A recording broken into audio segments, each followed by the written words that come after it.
آدھا رستہ۔ انسان عجب مخلوق ہے، سوچتا ہے، عمل کرتا ہے، اور عمل کے عین دوران پھر سوچتا ہے، اور اپنے عمل پر نظر ثانی کرتے کرتے اپنی سوچ پر بھی نظر ثانی کرتا ہے کہ جس کے تحت سفر کا آغاز کیا تھا۔ یہ کھیل جاری رہتا ہے، آری کے دندوں کی طرح، اور انجام کار یہ سوچ در سوچ کہ آری افراد کو اور قوموں کو کاٹ کے رکھ دیتی ہے۔ جذبے سرد پڑ جاتے ہیں، سفر کی لذت ختم ہو جاتی ہے، عمل سے حاصل ہونے والی عزت نفس ندامت میں بدل جاتی ہے، اور سفر بند ہو جاتے ہیں۔ قافلے پڑاؤ پر پڑے رہتے ہیں، منزل سے محروم بد دل مسافر ایک نئی سوچ میں پڑ جاتے ہیں، اور نئی بستیاں بسانے کے در پہ ہو جاتے ہیں۔ گھر چھوڑ کر سفر پر نکلے اور مسافرت میں منزلیں فراموش کر کے نئے گھر بنانے شروع کر دیتے ہیں۔ کل کی سوچ کو غلط سمجھ کر انسان آج کی سوچ پر ناز کرتا ہے۔ آنے والے کل میں یہ سوچ بھی غلط ہو سکتی ہے۔ بس تذبذب کے اس مقام کو ہی آدھا رستہ کہتے ہیں۔ واپس جانا ناممکن ہوتا ہے، آگے جانے کی ہمت نہیں ہوتی۔ یہی زوال ملت ہے کہ مقصد ہی بھول جائے، اور مقصد نہ رہے تو سفر کا سوال ہی پیدا نہیں ہوتا۔ انسانی عقل راستوں میں رہ جاتی ہے، منزل پر پہنچانے والی کوئی اور سوچ ہے۔ وہ دانش نورانی ہے، وہ علم آسمانی ہے، وہ فیصلہ کسی اور طرف سے آتا ہے۔ انسانی سوچ کو تذبذب سے بچانے کے لیے پیغمبر تشریف لائے اور لوگوں کو بتایا کہ یہ عارضی اور فانی سوچیں ہیں، اصل بات خدا کی بات ہے، اور اصل سفر اطاعت کا سفر ہے جسے منزل نصیب ہوتی ہے۔ ابلیس نے اطاعت نہ کی، اس نے غرور کیا، تکبر کیا۔ اس نے سوچا کہ یہ کیسے ہو سکتا ہے کہ مٹی سے بنے ہوئے آدم کو سجدہ کیا جائے جبکہ وہ خود نار سے پیدا ہوا۔ یہی سوچ کا زوال ہے۔ آدھے رستے کا مسافر ابلیس تھا، مقرب تھا، معتوب ہو گیا، رجیم ہو گیا۔ جب سوچنے کے بعد کوئی فیصلہ کر لیا جائے تو اللہ پر بھروسہ کر کے منزل پر ہی ڈیرے ڈالنا چاہیے۔ یہی کامیابی ہے۔ بد نصیب ہے وہ مسافر جو آدھے سفر کے بعد ذوق سفر سے محروم ہو جائیں۔ مقصد فراموش قومیں اور افراد آدھے رستے پر رک جاتے ہیں۔ بعض اوقات ہم اکثریت کے فیصلے پر سفر اختیار کرتے ہیں۔ یہ سفر بھی مشکوک ہوتا ہے۔ اکثریت مطلون ہو سکتی ہے، بے خبر ہو سکتی ہے، بے علم ہو سکتی ہے، غافل ہو سکتی ہے، آرام پرست اور آرام طلب ہو سکتی ہے۔ جہاں اکثریت کاذب ہو وہاں صداقت کا سفر کیسے ہو سکتا ہے؟ اگر منافقین کی اکثریت کے حوالے کر دیا جائے تو بھی فیصلہ غلط ہوگا۔ اللہ نے بیان فرمایا کہ اگر منافقین رسول صلی اللہ علیہ وآلہ وسلم کے پاس آ کر یہ اعلان کریں کہ ہم گواہی دیتے ہیں کہ آپ اللہ کے رسول ہیں، تو اے حبیب میں جانتا ہوں کہ تو رسول ہے، لیکن یہ بھی گواہی دیتا ہوں کہ منافق غلط ہے۔ منافق غلط کہتے ہیں، یعنی جھوٹے لوگ سچ بولیں تو بھی جھوٹ ہے، وہ کوئی صحیح فیصلہ کریں تو بھی غلط ہے، وہ کسی صحیح منزل کی نشاندہی کریں تو بھی نتیجہ غلط ہوگا۔ سچ وہ جو سچے گروہ کا فیصلہ ہو۔ سچی اقلیت کاذب اکثریت سے بہت بہتر ہے۔ محض اکثریت پر مبنی سب فیصلے قابل غور ہیں۔ جب تک سچے لوگوں کی اکثریت نہیں ہوتی، جمہوری فیصلے غلط ہیں۔ سربراہ امیر المومنین ہونا چاہیے۔ امیر الکاذبین اور امیر المنافقین ملت پر عذاب کے نزول کا باعث ہو سکتے ہیں۔ جھوٹے کے مقدر میں آدھا رستہ ہے۔ جھوٹے راہی کی منزل آدھا رستہ ہے۔ صداقت کی منزلیں صادقوں کے لیے ہیں۔ بعض اوقات امیر کی صداقت قوم میں صداقت فکر پیدا کر دیتی ہے۔ قائد اعظم کی سب سے بڑی خوبی یہی تھی کہ وہ صادق تھے۔ صداقت ہی ان کی خودی تھی۔ ان کا اپنا کردار قوم میں وحدت کردار پیدا کر گیا۔ لوگ ان کے حکم پر مر مٹے۔ وطن سے بے وطن ہوئے، مہاجرین بن گئے۔ سب کچھ لٹا کے بھی خوش بختی کا احساس رہا۔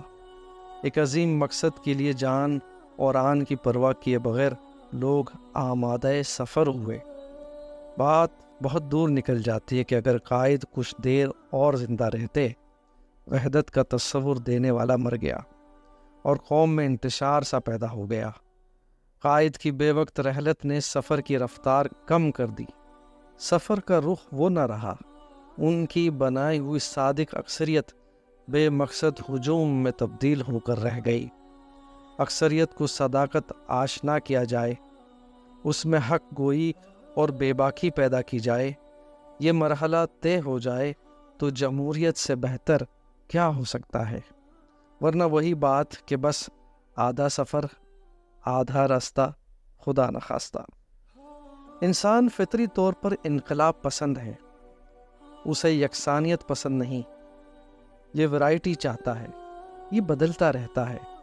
انسان لباس بدلتا ہے، لہجے بدلتا ہے، دوست بدلتا ہے، جماعتیں بدلتا ہے، پارٹیاں بدلتا ہے، ہارس ٹریڈنگ کرتا ہے، یہ محسن فراموشیاں کرتا ہے، رشتے بدلتا ہے اور مقصد بھی بدل دیتا ہے۔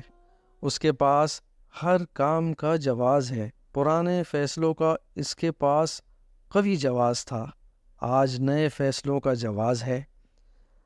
غالباً یہی انقلاب کا باعث ہے۔ آدم کو بحشت میں رہنا اس لیے بھی راس نہ آیا کہ وہاں کوئی ہنگامہ نہیں تھا، کوئی انقلاب نہیں تھا، بولنے کے لیے کوئی فارم نہیں تھا۔ انہوں نے ایک ترکیب سوچی، شجر ممنوعہ کا ذائقہ چکھ لیا، بس انقلاب آ گیا، ہنگامہ بپا ہو گیا۔ اگر اخبار ہوتے تو شہ سرخیاں چھپ جاتی۔ بحشت ان کے ہاتھ سے نکل گیا، انقلاب کامیاب ہو گیا اور زندگی ناکام۔ اللہ نے آدم کے لیے شیطان کو نکال دیا اور آدم نے شیطان کے لیے اللہ کے امر کو چھوڑ دیا۔ بحشت کا سفر آدھے رستے ہی ختم ہو گیا۔ پھر زمین کا سفر، زمین کے مقاصد، عزائم اور عمل سب نامکمل۔ حضور اکرم صلی اللہ علیہ وآلہ وسلم کی معراج کے علاوہ ابھی سب کچھ رستے میں ہی ہے، ابھی آدھا رستہ ہی طے ہوا ہے، ابھی تو ملت آدم تفریق ہوئی ہے۔ یہ سفر مکمل ہوگا وحدت آدم پر۔ ستاروں کی وحدت کہکشاں پیدا کرتی ہے، ننھے چراغوں کی وحدت سے چراغاں پیدا ہوتے ہیں، قطروں کی وحدت سے کلثم اور دریا کے جلوے پیدا ہوتے ہیں۔ آدھے رستے کے مسافروں کو جگایا جائے، انہیں پھر سے آمادہ کیا جائے، ان میں باہمی احترام کا جذبہ پیدا کیا جائے تاکہ کارواں پھر سے رواں ہو جائے۔ منزلیں انتظار کر رہی ہیں اور مسافر ہیں کہ آدھے رستے میں سوئے پڑے ہیں۔ ذوق سفر کا پیدا کرنا قیادت کا فرض ہے۔ قائد کو چاہیے کہ وہ قوم میں بیداری کی روح پھونک دے۔ ذوق سفر عطائے رحمانی ہے۔ رحمت حق کا دروازہ کھٹکھٹایا جائے کہ اے مہربان اللہ، دے ہمیں کوئی ہدی خواہ جو زندگی پیدا کر دے اس قوم میں۔ مطلب پرستی جمود پیدا کر رہی ہے، وطن پرستی تحریک پیدا کرے گی۔ یہ قوم خاص ہے، ترکیب میں قوم غریبوں کو نان و نفقہ کے مسائل اور مراحل سے آزاد کرایا جائے۔ ان کی زندگی میں امید کی شمع روشن ہونی چاہیے، انہیں مایوسی کی تاریکی سے نکالنا چاہیے تاکہ وہ بھی وطن پرستی کے عظیم مقصد اور سفر میں شامل ہوں۔ امیروں سے پیسے کی محبت نکال لی جائے، انہیں مال کی نمائش کا موقع نہ دیا جائے، ان کی شادیوں کو اسلامی رنگ میں ڈھالا جائے، انہیں ایک سادہ زندگی کا شعور دیا جائے تاکہ وہ بیچارے بھی حصول منزل ملت کی عمل میں شریک ہو سکیں، ورنہ آدھے رستے متی سے بچنا مشکل ہوگا۔ یہ سب کا سفر ہے، سب کے لیے، یہ سب کا مقصد ہے، سب کے لیے، یہ سب کا ملک ہے، سب کے لیے، یہ سب کے وسائل ہیں، سب کے لیے۔ اور کیا جائے، اللہ آسانیاں پیدا کرے گا۔ جس مقصد کے لیے یہ ملک بنا تھا، یاد تو ہے؟ اگر یاد ہے تو حاصل کرنے میں کیا دیر ہے؟ کیا اب اکثریت سے پوچھا جائے گا کہ اسلام کیا ہو، اسے کیسے حقیقی معنوں میں نافذ کیا جا سکتا ہے؟ یہ بات خدا سے پوچھی جائے، قرآن سے معلوم کیا جائے، اللہ کے رسول کے فرامین سے روشنی حاصل کی جائے، گردش لیل و نہار پر نگاہ رکھنے والے بیدار روح انسانوں سے رجوع کیا جائے، وحدت عمل اور وحدت کردار کا پھر سے پیدا ہونا مشکل نہیں ہے، صاحبان اقتدار صادق ہو جائیں، ہر طرف صداقت ہی صداقت ہو جائے گی۔ شکر ہے کہ بہت کچھ ہو رہا ہے، لیکن ابھی بھی اور بہت کچھ کرنا باقی ہے۔ قافلہ آدھے رستے میں ہی تھک کر سستا رہا ہے۔ جاگو اور جگاؤ، وقت انتظار نہیں کرتا، مواقع اپنے آپ کو دہراتے نہیں، مرتبے اور آسائشیں ملتی ہیں کہ اپنے آپ کو خوش نصیب بنایا جائے۔ خوش نصیب بننے والا سب کو خوش نصیبی عطا کرے۔ قافلہ بددل ہو گیا ہے، اس کی تکالیف کا ازالہ کیا جائے، اسے گلے اور تقاضوں سے نجات دی جائے۔ یہ قوم جاگ گئی تو قوموں کی امامت کا فریضہ اسی کو سونپا جائے گا۔ حال کی خوشحالی میں مست ہو کر مستقبل کے فرائض فراموش نہ ہوں۔